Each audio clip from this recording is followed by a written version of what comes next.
2000여 년의 긴 역사를 거스러 오며 변함없이 이어져 내려오는 교회의 전통적 성인식이 존재한다고 말할 수 있을까? 성윤리학의 저자 스탠리 그랜즈 입장에서 이 질문에 대답하자면 답은 그리 복잡하지 않을 것 같다. 그는 교회가 역사로부터 인간의 성 문제에 대한 가르침을 제시할 것을 늘 요청받아온 것은 분명하지만 실제적으로 교회사를 들여다볼 때 하나의 동일하고 지속적인 입장을 교회가 교인들과 세상에 제시해 오지 못했다고 본다. 교회는 늘 세상의 문화와 생동적인 변증법에 관계를 맺고 있기 때문에 특정 시기에 교회가 성과 관련하여 내린 가르침이란 주변 문화의 사회적 관습과 완전하게 분리되어 있지 않다는 것이다. 그는 자신의 이러한 주장을 뒷받침하기 위해 성윤리학에서 성교, 독신, 결혼과 같은 주제들에 대해 가르치는 초대교회와 교부신학자들의 입장이 그들이 처했던 주변 문화들에 따라 어떻게 달리 변화되어 가는지를 짜임새 있게 서술한다.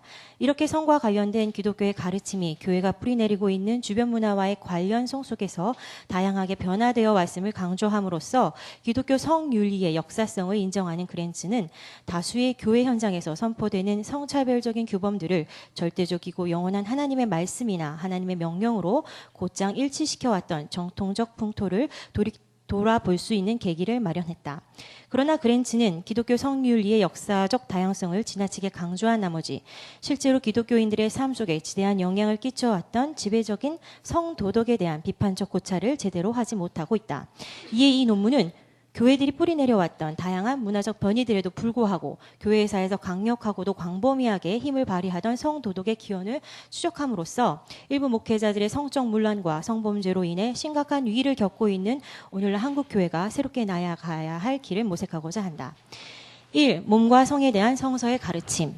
성은 다만 생식의 기능을 담당하는 인간의 특정 기관을 지칭하는 말이 아니다. 새로운 생명을 잉태한다는 면에서 성의 생식 기능은 중요하다. 그러나 생식 활동의 주체인 부모와 생식의 결과물로서의 새 생명 모두 형상만으로 존재하는 형체 없는 그 무엇이 아니라 온기와 생기를 지닌 몸으로서 자신의 개체성을 확립한다는 점에서 그 몸을 만들어내는 성은 근본적으로 생식기 너머의 인간 육성 전체와 연결된다. 그런데 육체를 가진 인간 혹은 몸을 입은 인간 존재는 무엇을 의미하는가? 그것은 때로는 풍요로운 얼굴로, 때로는 빈곤의 얼굴로 인간에게 자신을 드러내는 변덕스러운 자연 속에서도 생명의 항구성을 유지하기 위해 필요한 것들을 끊임없이 욕망하고 확보해야 하는 인간 존재의 끝없는 고단함을 지시한다. 더군다나 단독자가 아니라 공동체적 존재로서 살아가는 인간들은 함께 힘을 모아 자연의 변덕스러움에 대항하기보다 그들 사이에 힘의 위계질서를 만들어 그나마 확보된 피조물들을 탈취하고 독점하는 부정의한 현실을 만들어낸다. 매정한 자연과 욕망의 악귀다툼이 장악한 공동체 속에서 몸을 입은 인간은 일반적으로 삶을 자연스레 고통스럽다고 체험한다. 이러한 체험의 바탕을 둔 고대인들은 자신이 믿는 자연신에게 삶의 안정과 복을 기원함으로써 몸의 안위와 풍요로운 물질적 환경을 지키고자 했다. 몸을 인간 존재가 경험하는 고의 원인으로 규정한다는 면에서 힌두교나 불교는 고대 종교들과 출발이 같을지 모르지만 인간의 구원이 결코 몸의 안위나 물질의 풍요에 달려있지 않음을 강조한다는 면에서 이 두 종교는 정신의 종교, 영혼의 종교 혹은 무아의 종교라는 칭호를 얻는다. 인간의 몸을 포함한 현상계 전체의 열등성 혹은 비실체성에 근거한 두 종교는 몸으로 난 인간의 존재성을 결국 업의 결과로 이해함으로써 몸에서 벗어나는 혹은 몸으로 난 인간이 필연적으로 갖게 되는 욕망에서 자유하는 해탈을 궁극의 목표로 삼게 된다. 이에 비해 히브리 전통을 계승하는 기독교는 인간들이 체험하는 고통의 원인을 그들이 입은 몸이나 그들이 살고 있는 물질적 체계에서 찾지 않는다. 창세기의 하나님은 우연이나 혹은 실수 혹은 악한 의도로 몸을 입은 인간과 그가 사는 세계를 창조한 열등하거나 악한 신이 아니다. 하나님에게 육의 세계를 창조하는 일은 그의 구원사의 시작이었고 그가 창조한 세계와 인간은 보시기에 참 좋았던 아름다운 존재였다. 히브리 전통에서 가장 특징적인 것은 인간이 체험하는 보편적 경험으로서의 삶의 고단함과 고통을 인간이 지닌 몸의 탓으로 돌리지 않는다는 점이다. 몸은 힌두교가 말하듯 불변하는 내적 자아로서의 아트만을 가둬두는 물질도 아니고 불교가 말하듯 여러 인연의 교차를 통해 결합하여 하나의 중생을 탄생시키는 오원 중의 한 요소인 색도 아니다. 창세기 2장에서 보면 오히려 하나님이 흙으로 직접 빚은 몸이야말로 처음부터 사람이라고 명명되었으며 곧 그가 생기를 불어넣을 때 생명을 얻어 산 사람으로 거듭하게 하는 전 존재이다. 구약 학자 폰 라트는 제2기사를 읽고 인간의 몸과 영혼의 조합 로 이루어진 이원론적 존재로 이해하는 그것은 큰 잘못이라고 강조한다. 하나님이 불어넣으신 것은 일반적으로 이원론적 인간관에서 말하는 영혼이 아니라 생명을 뜻하는 숨으로써 흙으로 빚어진 인간을 산 존재가 되게 한다. 즉 제2기사는 몸을 인간 존재를 구성하는 한 부분으로 축소하여 보는 것이 아니라는 말이다. 창세기 1장도 역시 몸을 인간 존재의 하위 요소로 축소하지 않는다. 폴라트는 1장의 주석에서 인간 창조의 기초가 되는 하나님의 형상 역시 인간이나 도덕성과 같은 추상적이고 영적인 가치로 축소될 수 없다고 강조하면서 인간의 몸이야말로 하나님의 형상을 닮은 것임을 다음과 같이 강조한다. 맨 마지막 인용구에 전 인간은 하나님의 모습대로 창조되었다라고 말하고 있습니다. 이러한 창조신앙에서 인간이 보편적으로 체험하는 생의 고는 선과 악을 결정하는 신의 절대적인 권위를 탐냈던 최초 인간의 교만에서 비롯된 타락의 결과물일 뿐이다. 창조신앙에서 중요한 점은 고단한 몸, 고통스러운 몸이 하나님이 창조한 몸의 본질에서 비롯되었다는 것이 아니라 다만 인간의 범죄가 초래한 벌로서 부여된 것일 뿐이라는 점이다. 이를 뒤집어서 말하자면 인간은 몸을 입음으로써 비로소 최고의 인간다움을 완전하게 얻게 되며 비록 얼마 있지 않아 일어난 타락사건으로 최초의 온전한 인간다움을 상실하게 되지만 그렇다고 하더라도 결국 하나님의 선한 의지로 인해 그의 구원사에 참여한다는 것이다. 기독교의 성의식 변화를 추적하는 이 논문이 중요하게 보는 점은 이렇게 몸에 대한 긍정적인 관점을 강력하게 내포하고 있는 히브리 창조신앙이 근본적으로 인간의 성과 관련해서도 상당히 의미 있는 입장을 보여주고 있다는 점이다. 창세기 1장의 창조기사와 창세기 2, 3장의 창조 타락기사는 각각 양식상의 독립성을 갖고 있음에도 불구하고 공통적으로 성과 생식 능력을 인간 존재의 기초로 놓고 있다는 점이다. 1장의 경우 하나님은 처음부터 인류를 남자와 여자로 창조하고 생육하고 번성하라고 명하시는데 그랜츠는 여기서 인간의 생식 잠재 능력이 타락에 대한 언급 없이 서술되고 있다는 것에 주목하여 인간의 생식 능력이 타락이 아니라 그들이 창조된 처음부터 부여된 실존의 결과였음을 강조한다. 그는 인간의 생식이 실제로 타락 이후에도 표현된 것으로 언급하는 2장도 인간의 생식 능력 자체가 죄의 산물이라고 지적하려는 의도가 있지는 않다고 강조한다. 그 첫 번째 이유로는 인간의 성은 하나님이 인간을 남자와 여자로 따로 창조하신 순간부터 인간의 존재에 특징적으로 나타났기 때문에 성이 타락에 앞서서 존재한다는 점이다. 두 번째로 그랜츠는 비록 인간의 생식 기능에 대한 실제적 표현이 타락 이후에 언급된다고 하더라도 하나님의 구속사 맥락에서 인간 생식 목적의 서광이 오히려 하나님의 구원 계획 속에서 밝혀진다고 주장한다. 실제로 3장 15절에서 여성의 후손이 뱀의 머리를 상하게 할 것이라는 약속이 마리아의 육체적 생식 능력을 통해 몸을 입고 탄생한 예수에 의해 실현될 것으로 교회가 부단히 해석해 왔다는 점을 고려할 때 인간의 성은 인간 실존의 다른 모든 측면과 같이 이제 죄의 도구로 사용될 수 있는 가능성을 가지고 있을지언정 죄의 결과물이나 죄 자체로 곧장 일치되어 이해될 수는 없다는 것이다. 그랜츠는 오히려 인간의 생식 능력이야말로 하나님의 은총의 도구로 쓰여 하나님의 독생자를 세상에 들어오게 한다는 점을 강조한다. 여기서 생식 능력은 다만 이제 성관계의 능력을 말하는 것이 아니라 여성이 출산하는 아이를 양육하는 전반적인 그 능력 전체를 이제 생식 능력이라고 그랜츠가 이제 규명하고 있습니다. 신약 성서에서도 우리는 몸과 성에 대한 중요한 언급을 찾을 수 있는데 바로 바울의 편지에서다. 하지만 언뜻 보면 바울의 가르침들은 위에서 설명했던 인간의 몸과 생식 능력을 타락보다 앞서 보시기에 좋았던 하나님의 피조물로서의 인간 본연의 실존에서 비롯된 것으로 보는 창조신앙과 대치되는 것처럼 보인다. 로마서에서 보면 바울은 죄의 상태에서 매인 인간을 설명하며 육정의 메인 존재, 죄 아래 팔린 몸이라고 부를 뿐만 아니라 육신으로는 죄의 법에 복종하고 있다라거나 육신의 메인 사람은 하나님을 기쁘게 할 수 없다라고 못 받고 있기 때문이다. 특히 바울은 고린도전서 7장에서 미혼자에게 곧 닥칠 재난 때문에 현재 상태로 살아가는 것이 낫다라고 권고하며 결혼이 세상 일에 마음을 쓰게 하여 주님을 온전하게 섬기게 하는 데에 방해물이 될 수 있는 것처럼 서술하고 있다. 몸과 결혼관계에 대한 바울의 이러한 가르침은 실제로 여러 교부 신학자들의 독신주의의 이후에 나타나는 독신주의에 굉장히 강하게 영향을 끼치고 성교행위를 죄와 관련지어 사고하게 하는 데 중요한 성서적 근거로 작용하였다. 바울에서 교부 신학으로 이어지는 이러한 경향성은 몸과 성을 부정하게 생각하지 않는 독특한 통전적인 인간관을 가지고 있는 히브리 전통을 그대로 이어받은 예수의 복음에서 벗어나 헬레니즘 문화권에 강하게 자리 잡고 있는 영육 이언론에 지나치게 경도된 데에서 비롯된 것이라는 비난을 종종 받게 했다. 그러나 최근에 발표되고 있는 바울 서신 연구는 바울이 복음을 선교하는 과정에서 헬레니즘 문화를 과도하게 수용하여 갈릴리 예수의 가르침과 상이한 새로운 바울 기독교를 창시했다는 기존의 비판에 반대하여 오히려 위에서 언급했던 구절들이 당시 헬레니즘 문화권에서 급속하게 확산되기 시작했던 영지주의에 대한 비판과 저항에서 비롯된 것으로 본다. 신학의 윤리적 비전의 저자인 리처드 헤이스에 의하면 간혹 남자가 여자를 가까이 아니함이 좋으나 하는 구절이 종종 문맥과 떨어진 채로 독립적으로 해석되면서 마치 바울이 성에 대해 병적인 자세를 갖고 있는 여성 혐오증 환자였던 것은 아닌지 의심받아왔다고 말한다. 그러나 그는 이 구절이 단지 당시 영지주의 계열의 금욕주의와 반육체적 성향에 경도되었던 일부 고린도 교인들을 서신의 수신자로 전제한 것에서 비롯된 수사학적 기술일 뿐이라고 주장한다.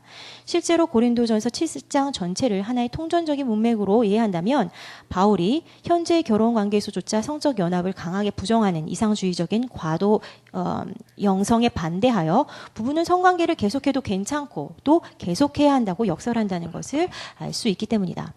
이러한 관점에서 바울의 글들을 다시 조명해보면 그가 단순히 헬레니즘 문화권에서 강하게 자리 잡았던 반육체주의를 기독교에 무비판적으로 소용했다고 보기 힘들다는 것을 발견하게 된다. 바울은 비록 죄의 법에 육신이 매어 있더라도 예수 그리스도 안에 다시 태어난 성도의 몸은 다시 주님을 위하여 있는 것이며 나아가 그리스도의 몸과 한 몸이 되는 지체라고 단호하게 선포하고 있다. 또한 유배되어 있는 육체와 물질 세계로부터 일타하는 영혼의 구원을 주장하는 영지주의에 맞서 바울이 기독교 구원은 몸의 부활에 있음을 매우 강조하고 있음을 발견하게 된다. 결론적으로 말해 히브리 전통의 창조신앙과 바울의 헬레니즘 기독교 신앙 모두 하나님에 의해 창조된 몸의 본래적 선함을 강조할 뿐만 아니라 하나님의 구현사역에 참여할 궁극적 주체로서의 인간 존재를 몸을 입은 인간에게서 찾으며 마지막으로 몸을 입은 인간이 태생적으로 갖고 있는 성적 욕망, 생식욕망, 쾌락의 욕망이 부부간에 맺게 되는 성적 관계 안에서 표현되는 것은 죄가 아니라는 통일된 관점을 드러낸다. 이 죄가 되어버린 성, 도덕의 굴레의 메인 성. 교회 안에 침투한 영지주의 이원론과의 대결 속에서 몸의 선함이라는 창조신앙을 지키고자 했던 바울의 노력은 3, 4세기 교부신학자들에 의해 이루어진 기독론 성육신 논쟁에서 계승되어 발전된다. 즉 정신계와 물질계의 위계질서를 주장하는 헬레니즘의 이원론적 사고에 맞서 3, 4세기의 교회는 교회 내부의 다양한 목소리들을 논쟁적으로 통합하여 결국 예수 그리스도 안에 신성과 인성 모두가 본성적으로 자리 잡고 있음을 인정하는 성육신 교리를 니케아 공의에서 완성하게 됨으로써 창조신앙에서 시작된 몸의 선함에 대한 1, 2세기 교회의 신앙을 새롭게 신학적으로 발전시켜 계승한다. 그런 헬레니즘 문화의 이론적 사고에서 벗어나려는 교부들의 노력에도 불구하고 그들의 선한 몸에 대한 논의는 예수 이외의 나머지 모든 인간들의 몸에 확대 적용되지 못함으로써 오히려 이후 1300여 년의 교회사에서 독신주의와 금욕주의가 기독교인들의 삶의 우선적인 가치로 자리 잡도록 하는 모순된 상황을 만들어낸다. 이는 몸을 입음으로써 인간에게 발생하는 모든 종류의 욕망을 피조물로서의 본질이 아니라 타락의 결과물로 이해하는 경향성이 교회의 주류를 이루게 된 데에서 발생한 현상이라고 할 수 있다. 몸의 다양한 욕망들 중에서 특별히 성욕을 타락의 결과물이자 죄로 이해하게 만든 데에 크게 이바지한 인물들 중에 가장 커다란 영향을 끼친 사람이 바로 어거스틴이다. 그는 창세기의 타락 이야기와 로마서에 나타난 바울의 죄론을 연결시키면서 기독교 신학의 독특한 원죄 사상을 성립하는데 이를 통해 그는 악의 근원에 대한 기독교 입장을 신학적으로 완성시킨 최고의 신학자로 자리 잡게 된다. 그러나 신학사에서 그의 작업이 차지하는 엄청난 무게감에도 불구하고 최소한 성과 관련해서는 상당한 문제를 안고 있다고 할 수 있다. 그는 고백록에서 자신이 그토록 기독교인으로 개종하는 데 방해했던 내적인 갈등으로서의 죄가 있는데 바로 그것이 육체적 정욕이었다고 고백한다. 그러한 개인적인 이유에서 그랬는지 몰라도 하나님의 도성이라는 책에서 죄의 원인이 되는 정욕은 다양한 것들이 있지만 그것들 중에서 가장 악한 것을 성적인 욕망이라고 그는 주장한다. 어거스틴에 의하면 성적인 욕망은 타락 이전에 아담과 하와가 가능성으로 가지고 있던 생식 능력을 실현시키는 힘이 아니다. 그는 여기서 신학적 상상력을 발휘하여 설명하는데 아담과 하와가 살고 있던 태고 시대에는 그들이 하나님의 축복인 생육의 활동을 위해 생식기관을 다른 기관들과 같이 의지의 결정에 의해 사용할 수 있는 능력이 있었다고 주장한다.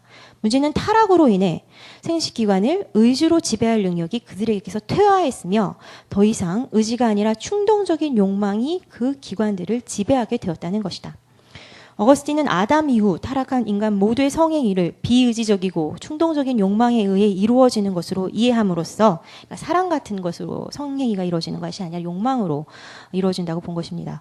쾌락뿐만 아니라 출산을 목적으로 한 모든 성관계를 근본적으로 부끄럽고 수치스러운 것이라고 주장한다.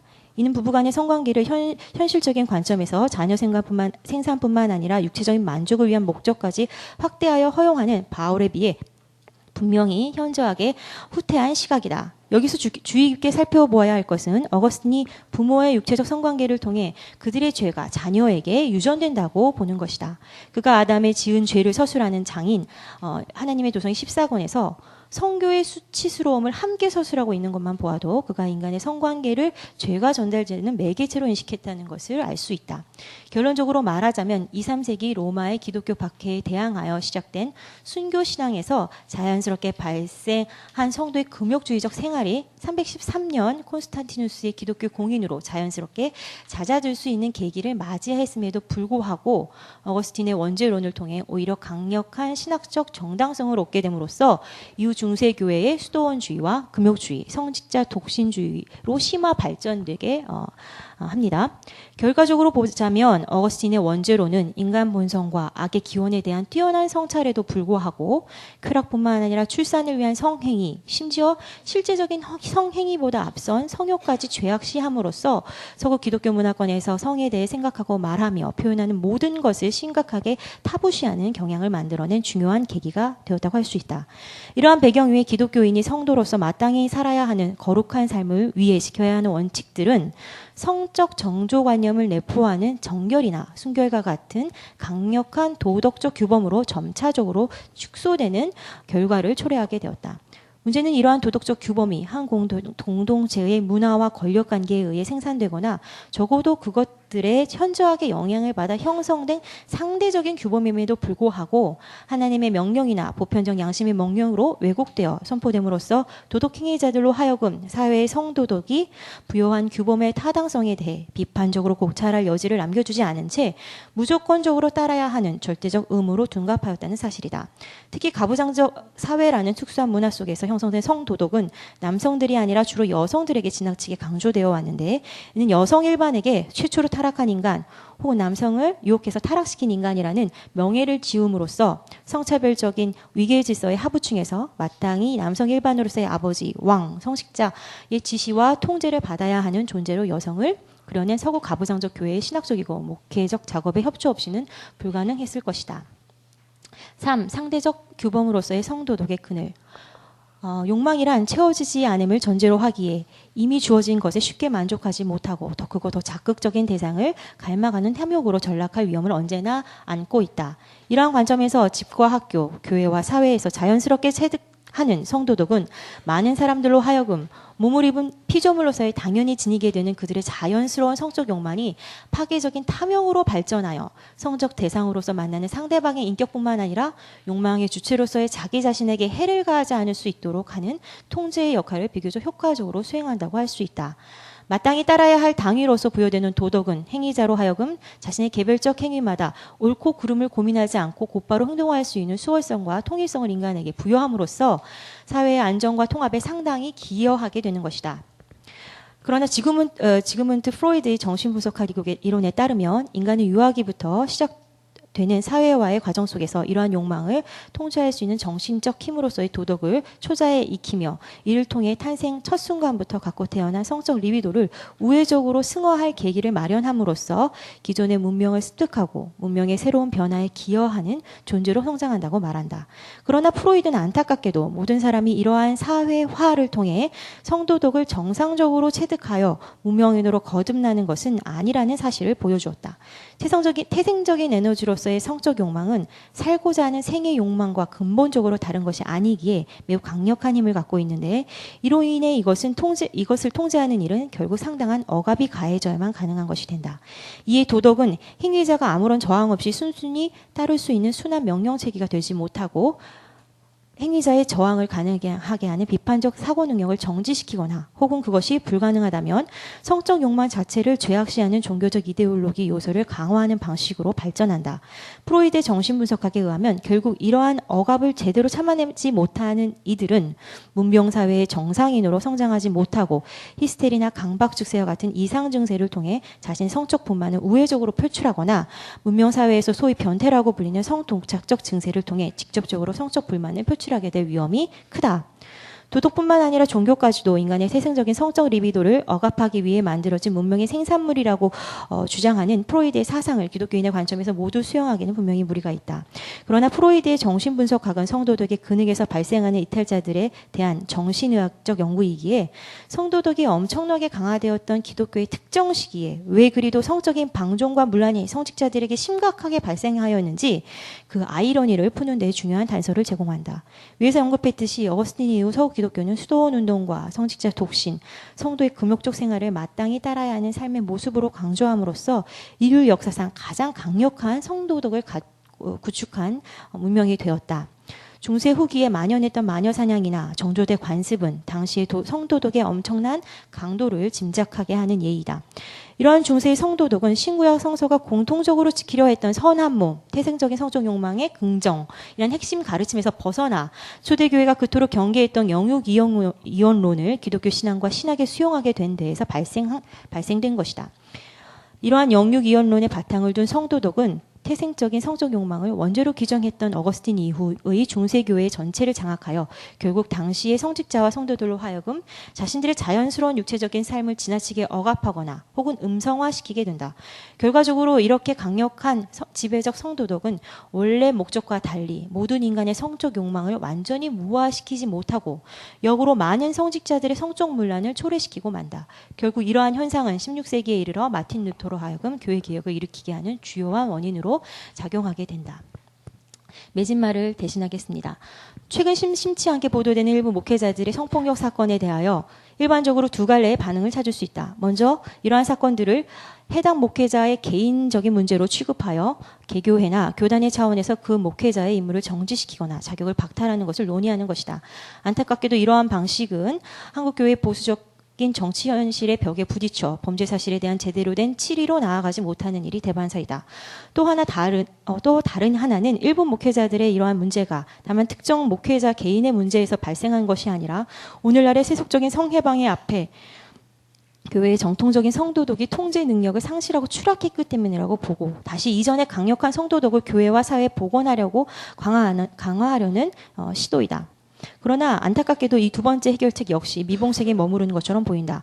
강력한 성도덕이 장악했던 중세에 오히려 성직자들의 성적 문란이 심각해졌다는 사실을 상기해 본다면 전통적 성도덕의 부활은 오늘날 자행되고 있는 한국교회의 목회자들의 성적 문란을 오히려 더 음성적으로 확산시키는 억압적 기제로 밖에 작용되지 않을 것이기 때문이다.